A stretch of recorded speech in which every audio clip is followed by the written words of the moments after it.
Hello મિત્રો, હું સિરાજ મોડાસી આપ સૌનું સ્વાગત કરું છું અને આપ સૌ જોઈ શકો છો એ મુજબ કે આ છે સામે દેસાવર રિસોર્ટ અને આ પડ્યું છે કેમિકલ ઘન કચરો, એટલે કે ડમ્પિંગ સાઇડમાં જે કચરો જવાનો હોય એ હવે બાયડના સીમાડાઓમાં અને નદીઓને ભ્રષ્ટ કરવા માટે ઉપયોગ થઈ રહ્યો છે. અને આપ જોઈ રહ્યા છો કે મસ્ત મોટો જથ્થો શું અરવલ્લી એસઓજી, ઓમલિયારા પોલીસ અથવા તો લાગતા વળગતા તમામ ડિપાર્ટમેન્ટો આનો ક્યાંય હિસાબ રાખ્યો છે કે પછી લાલિયાવાડી ચલવી છે.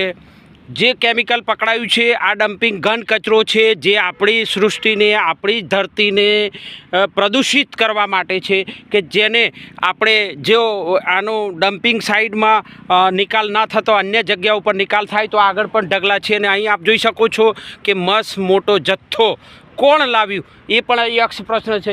જો આની તપાસ કરવી હોય તો સામે સીસીટીવી કેમેરા છે.